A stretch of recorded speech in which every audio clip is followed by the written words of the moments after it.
Om Swastiastu. Pemirsa Bali TV seputar Bali kembali hadir dengan menyajikan sejumlah informasi di antaranya. Jaga kearifan lokal, pembangunan di Bali harus beri dampak sosial.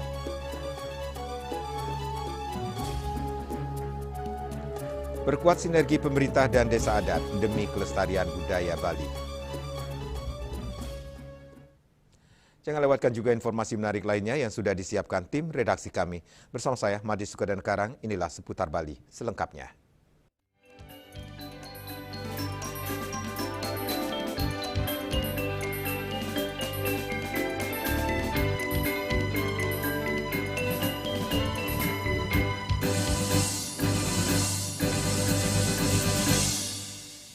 Pemirsa, polemik penutupan akses jalan di kawasan Taman Budaya Garuda Wisnu Kencana GWK mendapat perhatian dari berbagai pihak.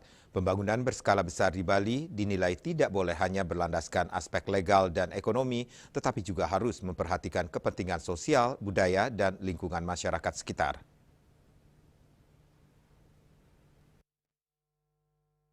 Praktisi hukum Ida Bagus Kiana menegaskan bahwa pembangunan di Bali khususnya yang berskala besar seperti Taman Budaya Garuda Wisnu Kencana GWK tidak boleh semata-mata berorientasi pada aspek legal dan ekonomi. Menurutnya proses penyelesaian dinamika penutupan akses jalan di kawasan GWK sudah menunjukkan langkah yang baik, namun manajemen perlu lebih memperhatikan aspek sosial, budaya, dan lingkungan. Ia mengingatkan bahwa meskipun tanah yang dipermasalahkan merupakan aset sah milik PT Garuda Adimatra Indonesia, sesuai hasil verifikasi kantor wilayah BPN Provinsi Bali pada 30 September 2025, kepentingan masyarakat sekitar tetap harus dijaga. Masyarakat yang merasa tenang, damai, dan nyaman akan menjadi penopang utama keberlangsungan kawasan wisata budaya tersebut. Karena itu, pembangunan besar seperti GWK harus memberikan manfaat nyata termasuk kesejahteraan dan lapangan kerja bagi warga lokal. Proses penyelesaian jalan yang di GWK itu sudah benar, sudah ada tatap muka, lalu sudah ada jalan keluar. Tetapi kita di sini seperti yang saya singgung tadi penegak hukum, tanah itu kata tanah milik GWK. Kalau bicara aturan kan GWK yang punya, tetapi kita tarik budaya, hubungan harmonis, adat. GWK juga tidak boleh secara saklek, harus memikirkan kepentingan masyarakat lingkungan. Karena masyarakat inilah yang akan menunjang GWK itu sendiri, sehingga proses GWK itu akan didatang oleh pengunjung kalau masyarakatnya tenang, damai, menikmati. Ingatlah undang-undang, setiap di mana ada proyek pembangunan besar, apalagi sekelas GWK, harus memberikan kesejahteraan dan ruangan kerja kepada masyarakat lokal sekitarnya. Nah, kalau lapangan kerja aja nggak beri, jalan hari ini kan tidak berdampak mesejahterakan lingkungan setempat. Sementara itu, dalam siaran persnya, manajemen GWK menyatakan tetap berkomitmen menjaga hubungan harmonis dengan masyarakat. Sebagai langkah solutif, pihak GWK memutuskan melakukan penggeseran tembok agar akses jalan dapat digunakan warga sebagaimana mestinya.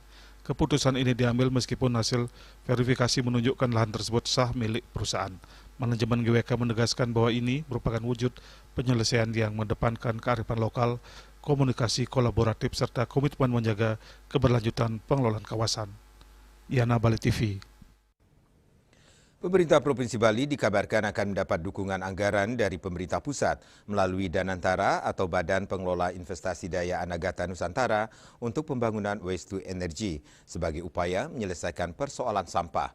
Sebelum rencana tersebut direalisasikan, perlu dilakukan berbagai kajian dan harus lulus uji emisi serta diprioritaskan pada pengelolaan sampah residu. Hingga saat ini sampah masih menjadi persoalan yang belum terselesaikan. Meski pengelolaan sampah berbasis sumber telah berjalan, namun sampah sisa atau sampah residu belum dapat diolah secara maksimal. Akademisi sekaligus peneliti di bidang konversi energi dan energi terbarukan di Universitas Udayana, Profesor Nyoman Suprapta Winaya mengatakan seharusnya sampah yang dihasilkan hari ini harus tuntas pada hari ini juga, sehingga tidak terjadi deposit atau penumpukan sampah seperti yang terjadi di TPA Suwung. Untuk itu, rencana pembangunan waste to energy dinilai akan mampu mengatasi permasalahan sampah. Namun, sistem pengelolaan sampah berbasis sumber, melakukan pemilihan sampah, serta memanfaatkan tebal modern untuk penanganan sampah organik harus tetap dipertahankan. Pihaknya menekankan pembangunan pengolahan sampah menjadi energi listrik, PCL atau waste to energy harus sudah lulus uji emisi serta melewati berbagai kajian serta memperhatikan dampak lingkungan yang dapat ditimbulkan.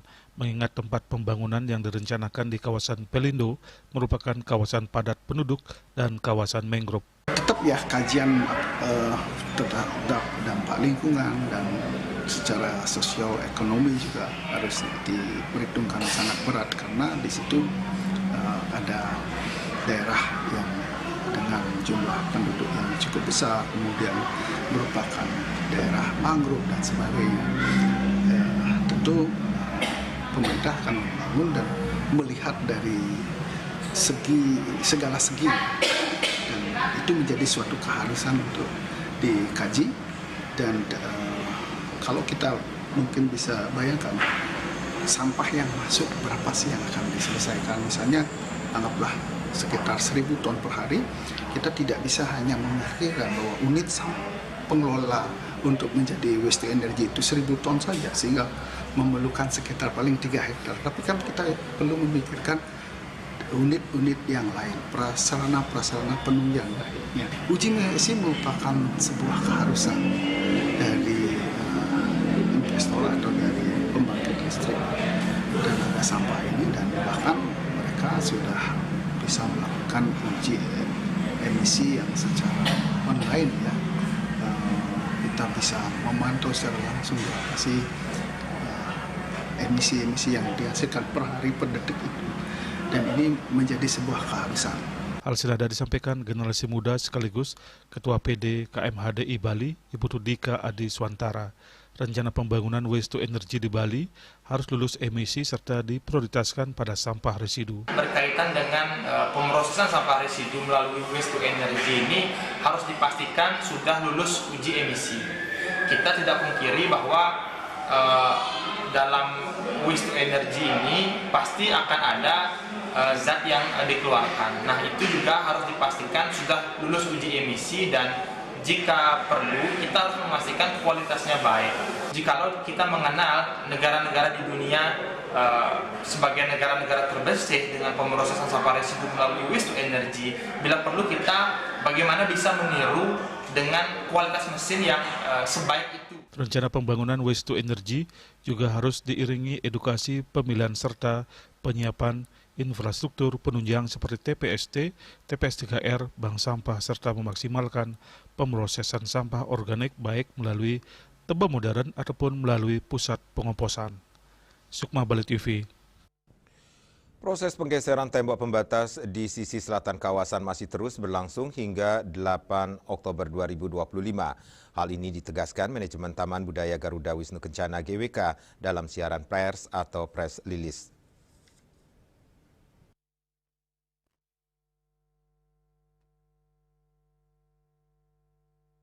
Pihak Manajemen Taman Budaya Garuda Wisnu Kencana GWK mengungkapkan meskipun lahan tersebut secara sah merupakan milik GWK, perusahaan berkomitmen menuntaskan pengerjaan kurang lebih dalam kurun waktu 2 sampai dengan 3 minggu ke depan sebagai wujud nyata dukungan terhadap kebutuhan masyarakat sekitar.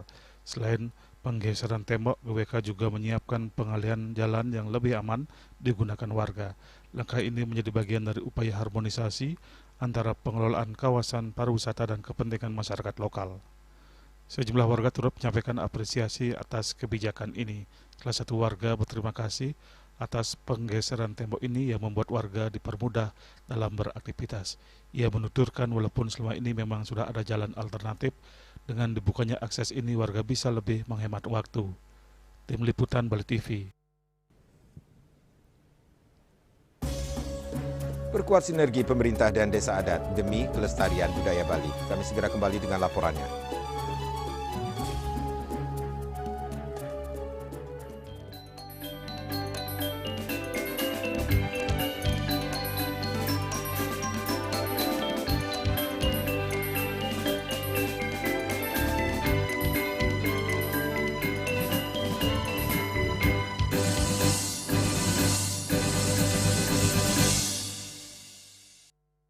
Lambung apa umpan terobosan yang terbaik?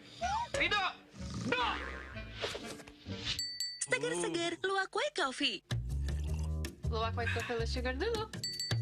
Wah, Luwak White Coffee Less Sugar dibuat dengan susu rendah lemak, rendah gula, rendah kalori. menangkan 5 tiket nonton langsung Piala Dunia. Kirim 5 bungkus kopi luwak apa saja. Foto dan upload ke sosial media tag Kopi Luwak Official. Buruan kirim, pemenang akan segera dipilih. Luwak White Coffee, rendah gula, Nyaman diminum. Emco, cat kayu dan besi. Dia percaya diri kalau senyumnya ya ada yang kuning-kuning, ada segala macam. Sekali lagi saya bilang pencabutan bukan adalah solusi. Pasien-pasien dengan support suami, support anak-anaknya, menantunya, cucu-cucunya itu luar biasa. Sakit yang terkontrol kita tidak sebut sebagai sakit. Sehat pada usia lanjut dilihat dari... Saksikan Harmoni Bali setiap minggu pukul 16 WITA hanya di Bali TV.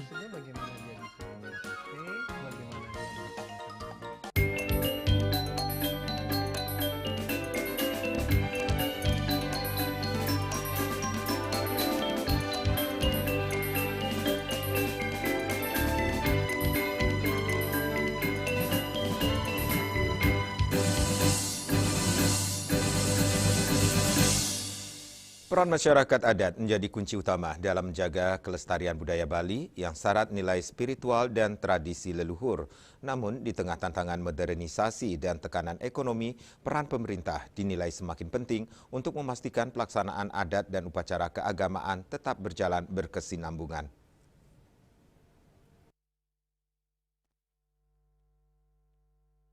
Dalam sistem kehidupan masyarakat Bali yang berlandaskan catur warna, setiap golongan memiliki tanggung jawab dalam pelaksanaan kegiatan keagamaan dan adat. Upacara yatnya yang dilakukan untuk menghormati leluhur merupakan bagian tak terpisahkan dari kehidupan masyarakat. Namun kegiatan tersebut membutuhkan biaya yang besar, sehingga dukungan pemerintah sangat diperlukan agar masyarakat tidak terbebani sampai harus menjual tanah untuk melaksanakan kewajiban adatnya. Kerjasama antara pemerintah, PHDI, dan masyarakat menjadi langkah strategis dalam memperkuat pelestarian adat dan budaya. Dukungan ini dapat diwujudkan melalui bantuan dana, fasilitasi kegiatan budaya, dan kebijakan yang berpihak pada keberlangsungan tradisi. Yang sebagai masyarakat dalam hal ini, memang di Bali itu tetap peran masyarakat yang sangat menentukan. Karena apa? Di masyarakat itu kan ada namanya catur warno. Catur warno itu gimana caranya biar tetap dilibatkan di pemerintah, baik desa adat dan pemerintahan. Karena apa? Karena yang di Bali yang mengadakan yadnya pasti orang Brahmana, Kesatria, ya baik yang lainnya, pasti dia akan mengadakan upacara untuk leluhurnya.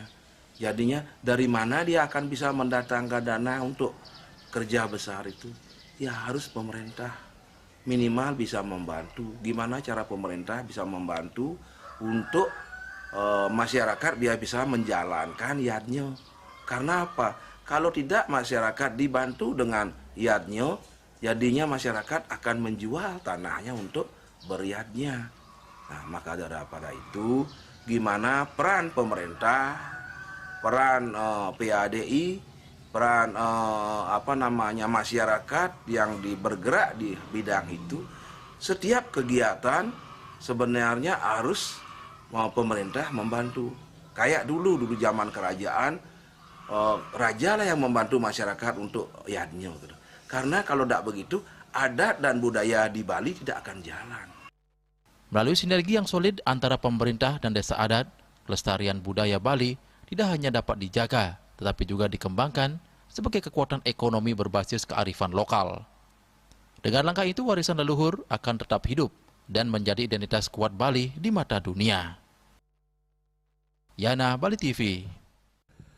Dalam rangka upacara pembukaan TNI Manunggal membangun desa TMMD ke-126 di wilayah Kodim 1611 Badung digelar di lapangan Desa Taman, Kecamatan Abian Semal, Kabupaten Badung pada hari Rabu 8 Oktober 2025. Kegiatan ini dibuka secara resmi oleh Bupati Badung, Iwayan Adi Arnawo, dan dihadiri oleh sekitar 200 orang. TMMD ke-126 ini mengusung tema dengan semangat TMMD mewujudkan pemerataan pembangunan dan ketahanan nasional di wilayah. Sasaran kegiatan fisik TMMD meliputi pembukaan jalan desa di Desa Bongkaso Pertiwi sepanjang 1.070 meter dan lebar 3,5 meter, serta pembuatan saluran drainase sepanjang 825 meter. Dalam sambutannya, Bupati Badung mengatakan dalam pembukaan TMMD ke-126 tahun anggaran 2025 di Kabupaten Badung menjadi momentum penting dalam mempererat hubungan antara TNI, pemerintah daerah, dan masyarakat. Dengan kerjasama dan partisipasi aktif dari semua pihak, diharapkan kegiatan ini dapat berjalan lancar dan memberikan dampak positif bagi masyarakat. Dalam pelaksanaan TMMD ke-126 ini, selain sasaran fisik, juga memiliki sasaran tambahan seperti bedah rumah sebanyak 2 unit, kegiatan rehab rumah tidak layak huni, RTLH, dan pembuatan 1 unit sumur bor di Wantilan Puro Pusah, Desa Bongkaso Pertiwi. Kegiatan ini diharapkan dapat meningkatkan kesejahteraan masyarakat dan memperkuat kemanunggalan TNI rakyat. Sangat appreciate sekali ya, seperti apa yang saya sampaikan tadi, bahwa kita sangat mensupport dan malahan kita berharap kegiatan seperti ini akan dilakukan secara berkesinambungan. Karena kami menyadari bahwa dalam rangka pemberdayaan masyarakat desa, dalam membangun di desa ini tentu tidak bisa dilakukan oleh pemerintah daerah saja. Dan dalam hal ini juga ada kebijakan program dari TNI menunggal membangun desa ini sangat-sangat luar biasa dan sangat strategis bagi kami. Dan di sisi lain kami juga sangat mensupport juga kegiatan ini, terbukti kita menganggarkan juga dalam berbagai kegiatan, sehingga ada satu kolaborasi dalam memberdayakan masyarakat di Kabupaten Badung, baik dilakukan oleh pemerintah daerah maupun TNI itu sendiri. Itu kami berharap juga kegiatan-kegiatan seperti ini tidak hanya dilakukan oleh TNI, juga termasuk lembaga-lembaga lainnya, terutama bagaimana kita untuk mendorong potensi-potensi yang ada di Kabupaten Badung. Kita tahu bahwa Badung ini kan sebagai daerah turisme kan, dan kita tahu juga salah satu tantangan turisme sekarang ini yang sering saya sampaikan adalah yang pertama soal infrastruktur. Sementara itu, Danrem 163 Wirasatya Brigjen TNI Idewa Agung Hadi Saputra menjelaskan bahwa sebelum pelaksanaan kegiatan, Dandim 1611 Badung telah melakukan survei ke sejumlah desa. Dari hasil survei tersebut, Desa Bongkaso Pertiwi akhirnya terpilih sebagai lokasi pelaksanaan TMMD ke-126 tahun 2025. Dandim sudah melaporkan dan melakukan pengecekan langsung ke lapangan. Dari semua desa yang disurvei, akhirnya Desa Bongkaso Pertiwi dipilih sebagai lokasi pelaksanaan TMMD ke-126. Apa demikian? Karena dia dari pembangunan fisiknya ada beberapa item yang dikerjakan, di antaranya jalan, kemudian juga ada rumah tidak layak huni, kemudian juga ada yang penguburan air untuk masyarakat yang dialirkan ke rumah nantinya. Ini adalah suatu survei yang dilakukan awal, sehingga penentuan kami untuk menentukan Desa Bongkaso Pertiwi ini menjadi satu titik atau sasaran untuk pelaksanaan TMMD adalah sudah sangat tepat sekali dari semua sasaran yang terpilih. Melalui kegiatan ini diharapkan terwujud pembangunan infrastruktur yang lebih merata sekaligus mempererat sinergi antara TNI, pemerintah daerah, dan masyarakat dalam mendukung ketahanan nasional dan kesejahteraan rakyat. Hendra, Bali TV. DPRD Buleleng bersama pemerintah daerah secara resmi menetapkan kebijakan umum anggaran KUA dan prioritas plafon anggaran sementara PPAS tahun anggaran 2026. Peresmiannya ditandai dengan penandatanganan dokumen antara Ketua DPRD dan Bupati Buleleng dalam rapat paripurna DPRD yang dilaksanakan di ruang rapat utama gedung DPRD Buleleng.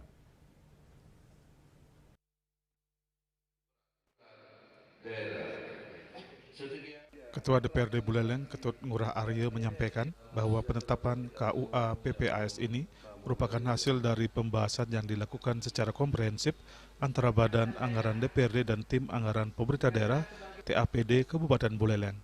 Kesepakatan tersebut merupakan bentuk tanggung jawab dan komitmen bersama dalam memastikan arah kebijakan pembangunan daerah berjalan sesuai dengan visi dan misi, serta program pemerintah daerah yang tertuang dalam RPJM dan usulan dari masyarakat berdasarkan asas manfaat dan pemerataan pembangunan di seluruh wilayah Kabupaten Buleleng.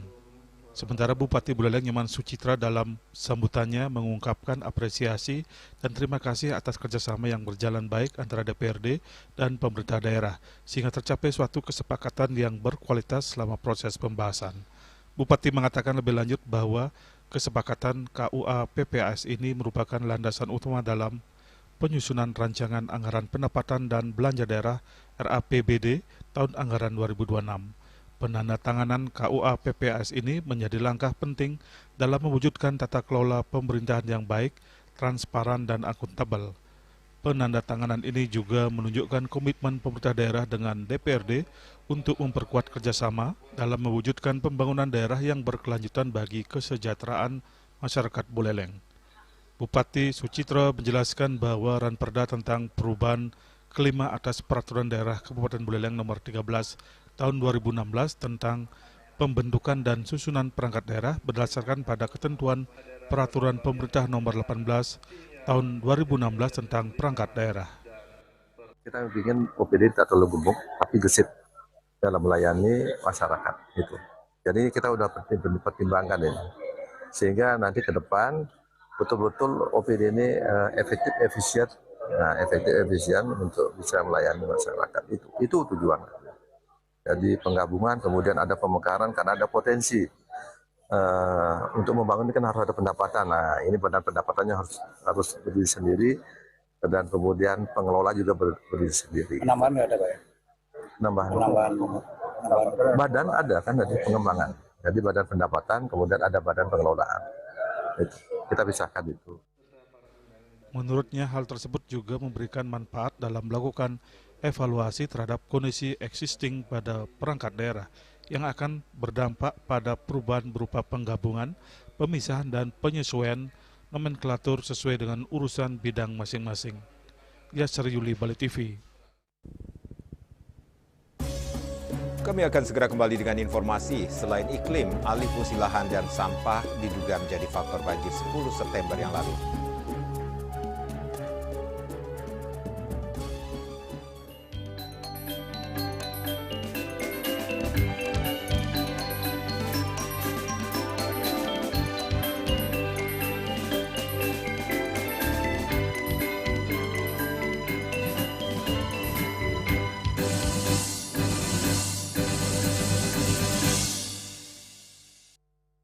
Lambung apa umpan terobosan yang terbaik?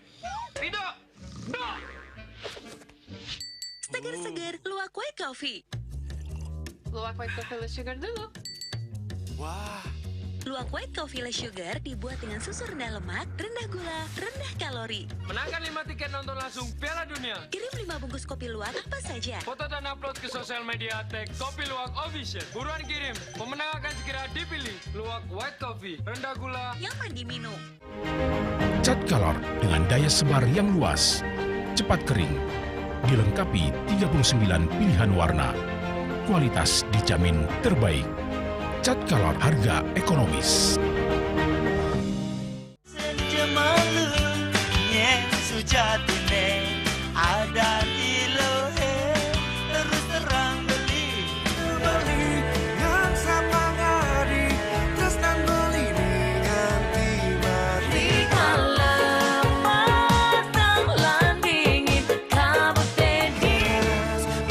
Saksikan Bali Playlist setiap hari pukul 13 dan 14 WITA hanya di Bali TV.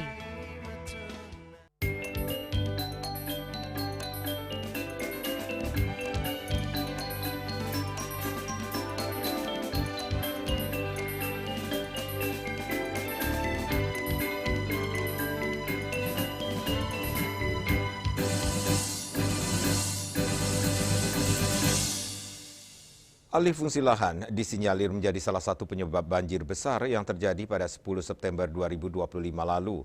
Tak hanya alih fungsi lahan, aliran sungai yang tersumbat sampah kiriman juga menjadi faktor timbulnya banjir. Untuk itu semua pihak sudah saatnya untuk berbenah dan sadar terhadap pentingnya menjaga kebersihan dan tidak membuang sampah ke saluran pembuangan ataupun sungai.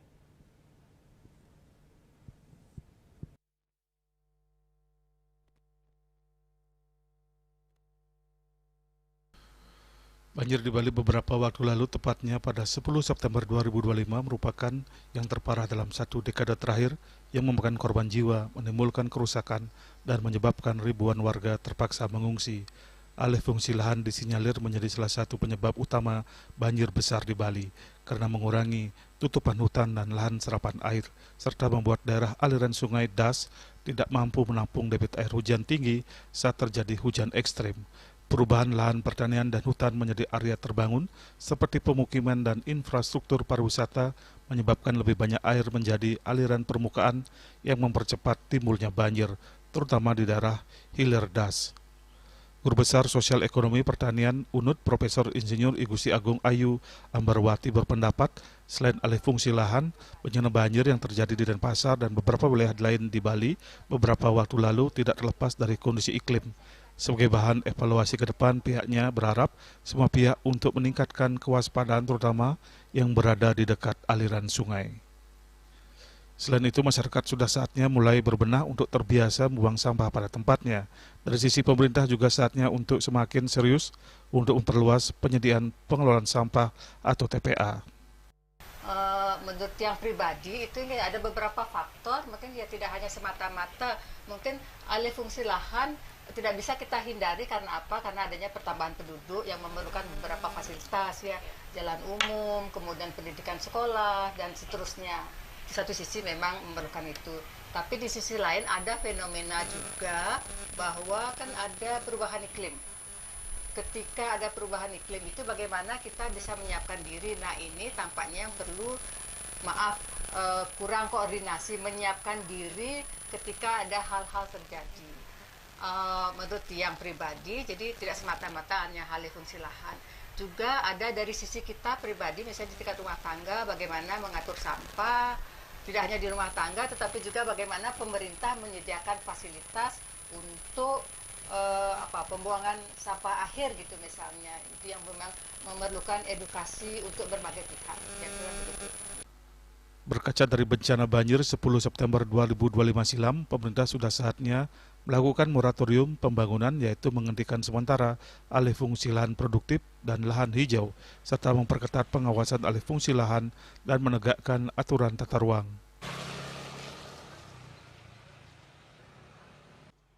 Ari Wiratmaja, Bali TV. Pemirsa, pungutan wisatawan asing PWA hingga September 2025 telah mencapai 283 miliar rupiah atau 35% dari jumlah wisatawan asing yang datang ke Bali. Meski demikian, dana yang telah masuk belum direalisasikan. Transparansi diperlukan dalam penggunaan dana PWA sehingga capaian wisatawan lebih optimal. Pencapaian pungutan wisatawan asing PWA yang dilakukan saat ini belum maksimal, di mana per tahun 2024 jumlah PWA yang terkumpul hanya mencapai 318 miliar atau 32% dari total pembayaran normal yang seharusnya dibayar Wisman. Sedangkan pada tahun 2025 capaian PWA hingga bulan September sebesar 283 miliar atau 35% dari jumlah wisatawan asing yang datang ke Bali. Pelaku usaha sekaligus pengamat ekonomi Wiraguna Bagus Oka menilai perangkat yang mengatur terkait PWA ini belum lengkap, sehingga dana PWA yang masuk jauh dari kata optimal. Untuk optimalisasi capaian pungutan wisatawan asing, hal utama yang harus diperhatikan adalah kesiapan perangkat, sistem, organisasi hingga SDM yang melakukan pungutan tersebut harus kredibel, transparan, kompeten, dan terpercaya. Selain itu, ia menekankan agar dana yang telah masuk peruntukannya harus jelas dan transparan, terutama untuk mendukung kebudayaan Bali hingga menghadapi permasalahan kemacetan dan sampah. Apabila hal tersebut telah disiapkan dengan baik, pihaknya meyakini pungutan wisatawan asing yang masuk akan lebih optimal dan bahkan bisa mencapai 90% dari target yang telah ditentukan. Utama masuknya dulu, organisasinya kredibel, organisasinya kompeten, sehingga pelaksananya pun bisa optimal. Sehingga target 700-750 miliar minimal setahun itu bisa terjamin tercapai. Itu satu sisi. Yang kedua, untuk penggunaannya harus betul-betul bisa sesuai dengan tujuan dan misi dari pemungutan ini, yaitu untuk kenyamanan wisatawan. Terutama yang berimpact langsung, yang saat ini sedang isunya lagi berkembang.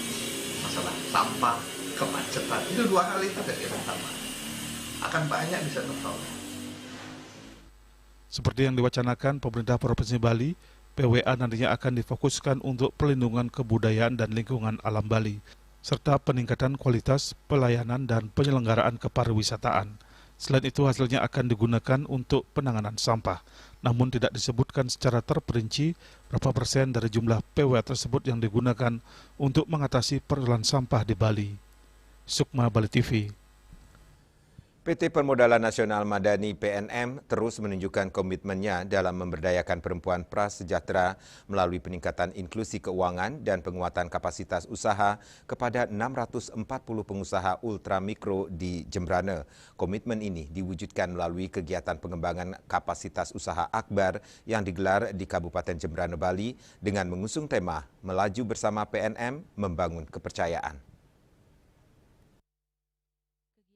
Melibatkan 640 nasabah aktif dari program PNM Mekar Membina Ekonomi Keluarga Sejahtera dan PNM Ulam Unit Layanan Modal Mikro yang menjadi fokus utama kegiatan. Acara ini juga dihadiri oleh Bupati Jembrana Imade Kembang Hartawan dan Wakil Bupati Igede Ngurah Patriana Krisna. Hal ini menandakan bentuk dukungan pemerintah lokal terhadap PNM yang terus berupaya memberikan pemberdayaan ekonomi daerah, salah satunya melalui PKU Akbar. Menurut BPS Provinsi Bali di Kabupaten Jembrana misalnya, tingkat kemiskinan pada 2024 tercatat sebesar 4,51%. Angka ini coba diminimalisir oleh PNM dengan memberdayakan 458.041 perempuan. Melalui pendekatan yang menyeluruh dengan memberikan modal finansial, sosial, dan intelektual, PNM berupaya memperkuat fondasi ekonomi keluarga sekaligus mendukung program pemerintah dalam pengentasan kemiskinan. Mudah-mudahan dengan kegiatan ini memberikan edukasi soft skill, melakukan yang paling kecil akan mampu merangkap dan kemudian bersaing naik kelas di dunia usaha. Kami juga berupaya untuk mengedukasi khusus untuk perempuan supaya tidak hanya berhenti di sini, tetapi juga melakukan Terima kasih.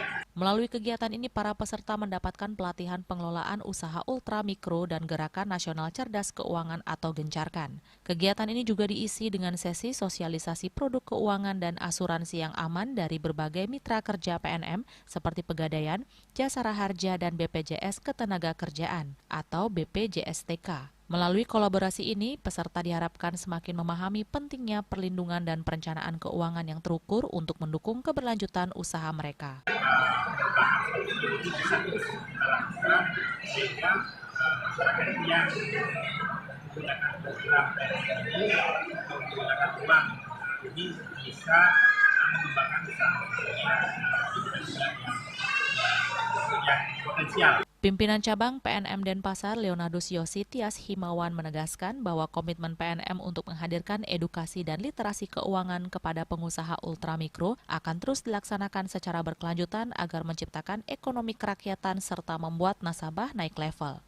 PNM hadir di Kabupaten Jembrana bersama-sama dengan pemerintah daerah untuk memajukan perekonomian Kabupaten Jembrana sendiri dengan PNM memberikan kemudahan akses pemodalan modal usaha dengan tanpa jaminan sama sekali berbentuk kelompok. Kemudian PNM sendiri memberikan tiga pilar modal usaha, yaitu satu, pilar intelektual. Jadi PNM ini memberikan pengetahuan lewat pelatihan-pelatihan seperti hari ini, pelatihan membangun kapasitas usaha. Kemudian yang kedua, pilar finansial. Jadi PNM memberikan modal usaha yang mudah diakses. Harapannya modal ini digunakan benar-benar untuk usaha, kemudian naik. Yang ketiga, pilar jejaring sosial. Di PNM ini ada modal sosial, yaitu membangun jaringan komunitas, banyak kelompok, banyak masyarakat, sehingga usaha-usaha ini bisa dikolaborasikan antar kelompok sehingga komunitasnya akan berkembang.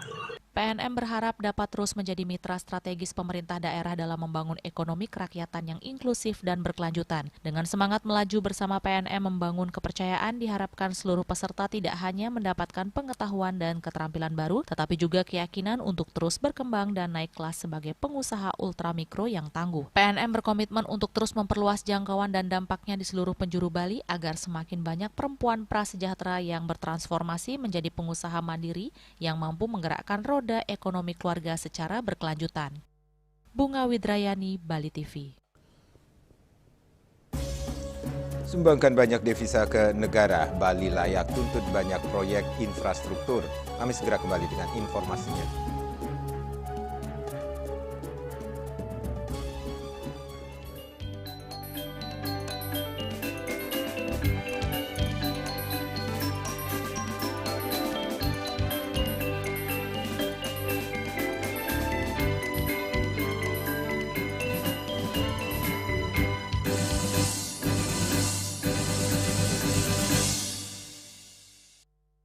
Lambung apa umpan terobosan yang terbaik? Rido! Seger-seger, luwak white coffee. Luwak white coffee less sugar dulu. Wah. Luwak white coffee less sugar dibuat dengan susu rendah lemak, rendah gula, rendah kalori. Menangkan 5 tiket nonton langsung Piala Dunia. Kirim 5 bungkus kopi luwak apa saja. Foto dan upload ke sosial media @Kopi Luwak Official. Buruan kirim, pemenang akan segera dipilih. Luwak white coffee, rendah gula, nyaman diminum.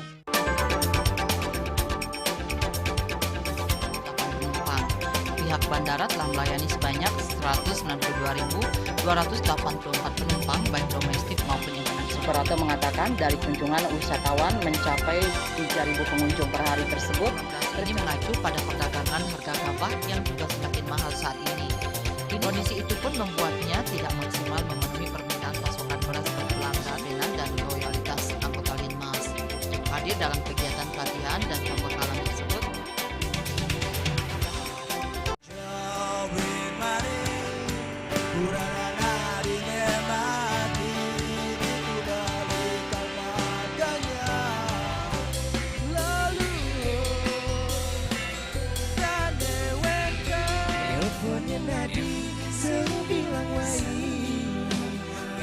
semangat mekuli kota Paris atau engi portu sing lah pipes.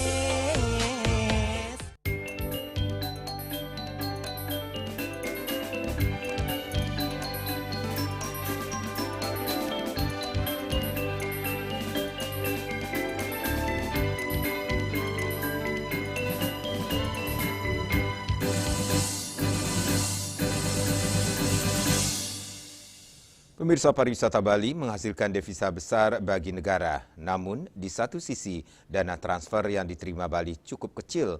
Isu tersebut menjadi perbincangan hangat dalam acara Mesi Mekrame dari jajaran pengurus DPD Golkar Provinsi Bali ke Gedung Pers Bali Ketut Nada. Berbagai isu terkait sejumlah permasalahan di Bali yang dikemukakan masyarakat melalui media Bali Post menjadi sumber aspirasi bagi DPD Golkar Bali untuk diperjuangkan ke tingkat daerah maupun pusat. Salah satunya polemik minimnya dana transfer pusat ke Provinsi Bali, mengingat besarnya kontribusi devisa pariwisata Bali ke pusat. Ketua DPD Golkar Provinsi Bali Gede Sumarjayo Linggih atau Demar mengatakan, secara teoritis devisa berarti bentuk pencatatan pertukaran nilai mata uang asing dan lokal. Uangnya ada di masyarakat, bukan di pemerintah. Devisa berbeda dengan pungutan yang dilakukan di daerah tambang, perkebunan dan sejenisnya yang dikembalikan lagi 30% ke daerah.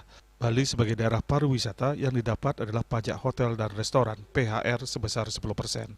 Demar menambahkan sebagai bentuk lain dari memperbesar dana transfer ke Provinsi Bali bisa diwujudkan dengan menuntut ke pusat dengan memperbanyak proyek-proyek infrastruktur.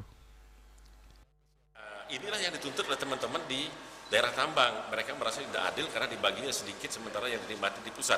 Tapi kalau kita bicara devisa, devisa itu adalah pencatatan uang, penukaran uang. Nah, uangnya tidak ada di pemerintah, tapi adanya di masyarakat. Si John menukar uang ke si Ketut, Ketut yang menerima langsung uangnya. Nah, kalau turis, apa bayaran turis? Turis bayarnya adalah PHR, pajak hotel dan restoran. Itu sebesar 10% itu. Selama ini pendapatan terbesar Pemprov Bali berasal dari pajak kendaraan. Namun di sisi lain banyak kendaraan berplat luar Bali yang mengangkut wisatawan ke Bali. Keberadaan mereka merusak jalan provinsi dan tidak membayar pajak. Oleh karena itu, Pemprov Bali didorong untuk melakukan penertiban sebagai upaya untuk mengoptimalkan pendapatan pajak. Riyaso Bali TV. Unilever Indonesia melalui brand Pepsodent bersama Persatuan Dokter Gigi Indonesia (PDGI), Asosiasi Fakultas Kedokteran Gigi Indonesia (AFDOKGI), dan Asosiasi Rumah Sakit Gigi dan Mulut Pendidikan Indonesia (ARSGMPI) mempersembahkan Bulan Kesehatan Gigi Nasional BKGN yang telah memasuki tahun ke-16, mengangkat tema Cek Gigi dan Gusi Bebas Biaya, Bebas Cemas, Bebas Ribet BKGN 2025 diselenggarakan di Rumah Sakit Gigi dan Mulut Saraswati FKG Universitas Mahasaraswati Denpasar pada tanggal 8 sampai dengan 10 Oktober 2025.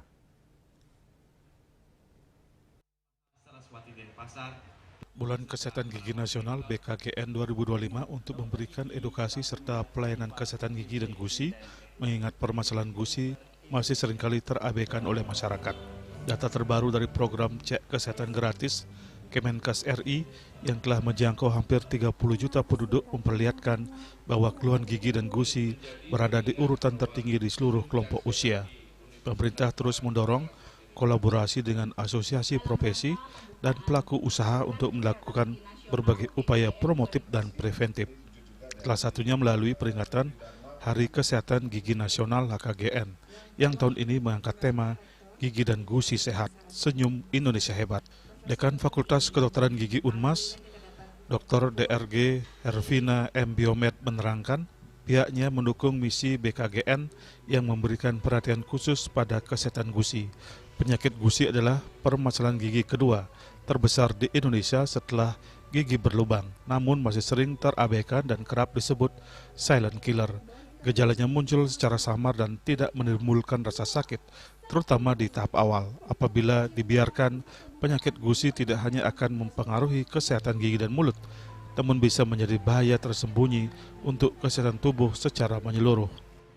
Usia yang datang itu biasanya tadi umur 50 ya, karena memang baru tampak gejalanya di usia tersebut.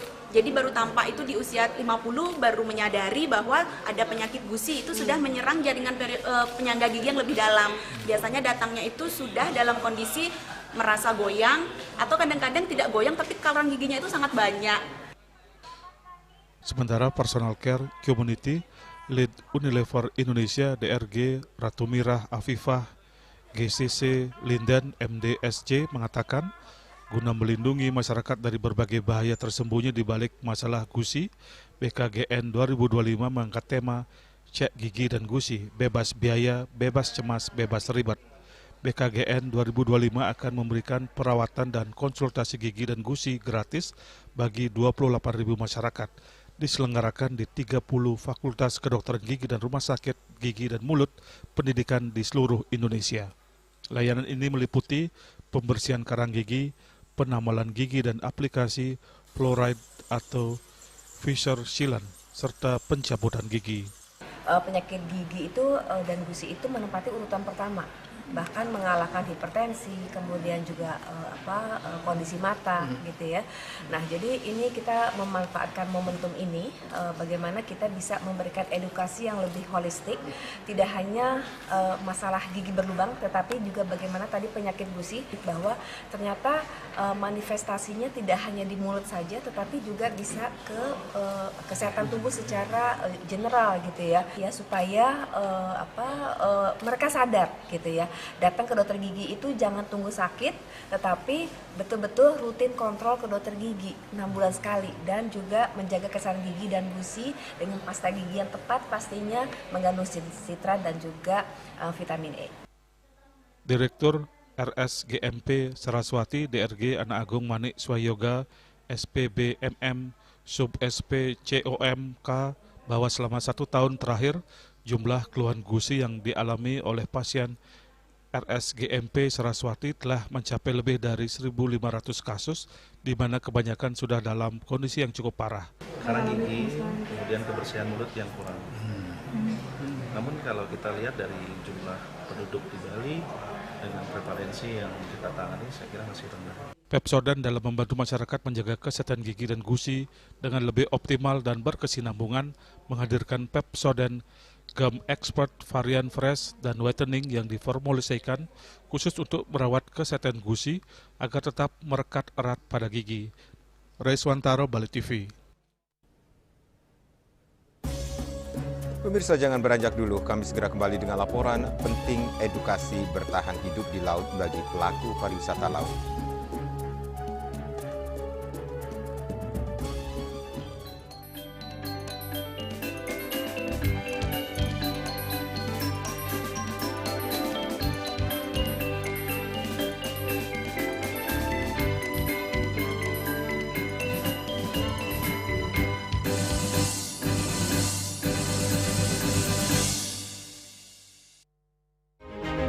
Cat Color dengan daya sebar yang luas, cepat kering, dilengkapi 39 pilihan warna. Kualitas dijamin terbaik. Cat Color harga ekonomis. Tingkat emisi global dari mobil adalah ancaman serius. Pencemaran udara termasuk debu halus yang diakibatkan oleh mobil dianggap sebagai masalah serius bagi masa depan kita. Mr. An Jong-sin, seorang presiden, sang penemu, mengembangkan teknologi melalui penelitian luas. Plaumai Eco adalah hasil akhir dari penelitiannya. Plaumai Eco adalah produk inovatif yang menciptakan lingkungan di mana penghematan bahan bakar antara 10 hingga 15% dan pengurangan emisi 50 hingga 70% mungkin tercapai. Mereka berkomitmen untuk terus berusaha mengurangi polusi udara di planet kita yang diakibatkan oleh mesin pembakaran dalam. Sebuah teknologi yang mengoptimalkan bahan bakar di mesin pembakaran dalam, Plaumai Eco. Setelah digunakan belt, mungkin seperti ini ya. Belt ini diikat kepada saringan bensin, saringan udara, dan ini masukkan ke bensin langsung, ya. Semudah itu? Semudah itu. Masa sih? Dan jadi hanya dimasukin? untuk sekali, untuk selamanya, tidak harus di-refill lagi, ya. Ini adalah salah satu kendaraan operasional. Terlihat kan bedanya? Nah, perubahannya kan? Signifikan ya, turunnya banyak ini. Pasti kamu masih nggak percaya kan? Iya, apakah di motor juga bisa kayak Nah, gitu ya? ini nanti kita akan buktikan juga di motor ya. Nah, ini digunakan kembali di kendaraan motor yang besar ya, kapasitas tangkinya. Dan saya mendapat informasi, Karina, bahwa satu Plaumai Eco ini yang satu batang ini, itu sebetulnya untuk 10 liter satunya. Nah, ini kembali kita akan lihat nih, Karina. Ini yang sudah, ini akan dikenakan, dimasukkan ya, Plaumai Eco-nya. Berapa tadi? Berapa bar ya? Dua Ini bar dua. ya? Ini kurang lebih dicobanya 2 jam kemarin. Nah, ini sudah kurang lebih 2 jam nih.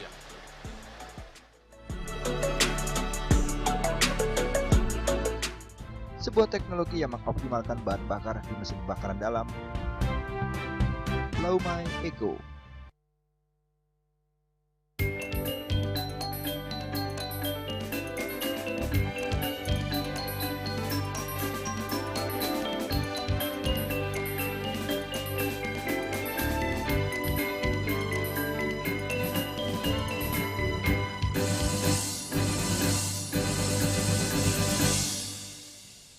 Pemirsa, pelaku pariwisata laut rentan terhadap risiko kecelakaan. Edukasi bertahan hidup di laut dalam keadaan darurat sangat penting untuk memastikan keselamatan para ABK dan wisatawan.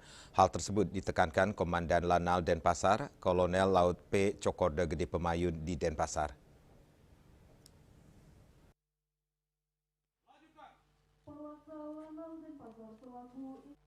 Mencegah meningkatnya angka kecelakaan laut, khususnya di sektor pariwisata bahari, penting dilakukan. TNI Angkatan Laut melalui Pangkalan TNI AL, Lanal Denpasar melatih sea survival bagi awak kapal, ABK, fast boat wisata di kawasan Sanur. Komandan Lanal Denpasar, Kolonel Laut Cokorda Gede Pemayun mengatakan, tidak hanya berupa teori, namun TNI AL Denpasar juga menghadirkan Satuan Elit Kopaska Kuarmada 2 Surabaya untuk mengetahui secara nyata cara bertahan hidup di laut dalam keadaan darurat, seperti keterampilan penggunaan alat keselamatan seperti life jacket, life raft, teknik berenang dan evakuasi di laut, serta simulasi kondisi emergensi yang realistis.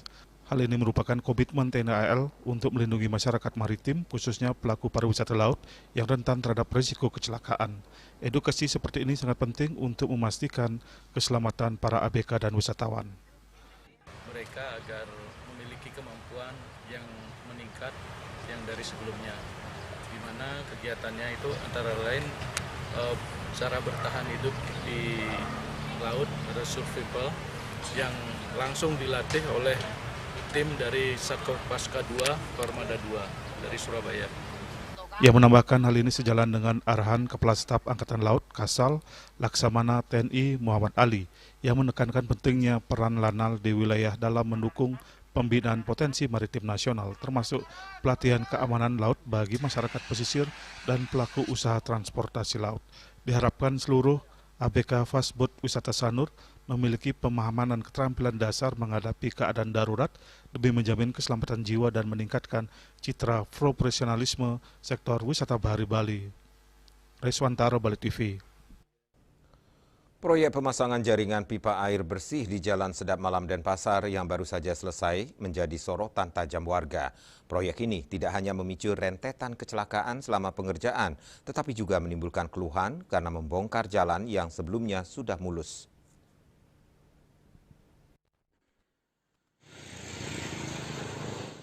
Meski kini pekerjaan sudah ditutup dengan aspal hot mix, trauma kecelakaan akibat galian pipa masih membekas di benak warga. Jalan Sedap Malam yang sebelumnya baru saja direhabilitasi harus kembali dibongkar untuk instalasi proyek pipa yang diketahui merupakan proyek provinsi. Ini memang sebelumnya kan jalan itu udah bagus, dibongkar lagi. Saya dengar itu adalah untuk instalasi pipa PAM dan itu membongkar jalan yang sudah bagus, jadi agak gini dah mengganggu itulah kegiatan lalu lintas lalu lalangnya gitu. Kalau proyeknya sekitar awal bulan September. Made Martoyasa menegaskan bahwa kondisi galian yang dibiarkan terbuka dan menyisakan material berbahaya di tengah jalan adalah pemicu utama insiden. Ia pun mendesak pemerintah terkait untuk memperbaiki koordinasi sebelum melaksanakan proyek di jalur padat.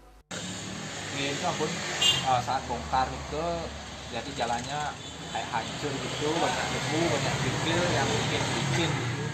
Dan terjadi banyak kecelakaan sih waktu itu Pak. Sekitar 10 hari yang lalu sih, jadi di awalnya di aspal tapi masih belum rata gitu. Masih ada kurang lagi sekitar 5 cm. Itu pengaspalnya 2 tahap ya, tahap awal, terus sekarang sudah rata dengan aspal yang sebelumnya. Harapannya sih seharusnya dari pemerintah itu harus koordinasi gitu sih, kan jalan sudah bagus, sudah mulus sekali, baru dibongkar lagi gitu. Jadi sekarang otomatis setelah diaspal lagi kan nggak mungkin kayak semula, dia pasti nggak bagus lah, ada maksudnya lebih tinggi atau lebih rendah dari aspal yang sebelumnya. Jadi kalau bisa ya mereka koordinasi lah dengan PUPR dengan BNN biar nggak bongkar lagi tuh. Apalagi sampai menimbulkan kecelakaan yang banyak kemarin ada sekitar 10 kali kecelakaan. Ada satu meninggal warga Sanur kemarin, tinggal di dekat sini kan, sekitar 100 meter. Saat ini proyek pemasangan pipa telah rampung dan bekas galian telah ditutupi dengan pengaspalan hot mix. Hasil pengaspalan ini diharapkan bagus sehingga tidak menyisakan permukaan yang tidak sepenuhnya rata dan cenderung bergelombang, yang dikhawatirkan kembali menjadi potensi bahaya baru bagi para pengendara. Belasan kasus kecelakaan bahkan korban jiwa menjadi catatan kelam yang harus dievaluasi oleh pelaksana proyek dan pemerintah daerah. Indrawan, Bali TV. Dan kini kami sampaikan informasi perakiran cuaca untuk kabupaten kota di Bali berlaku hari ini.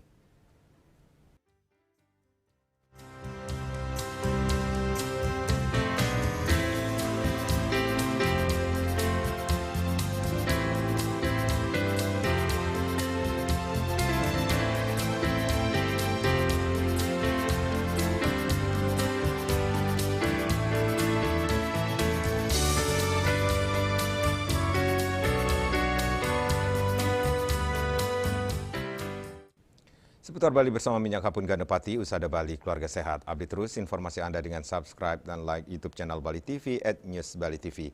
Mewakili redaksi yang bertugas, saya Madi Sukodan Karang pamit undur. Terima kasih atas perhatian Anda. Sampai jumpa. Om Santi Santi Santi Om.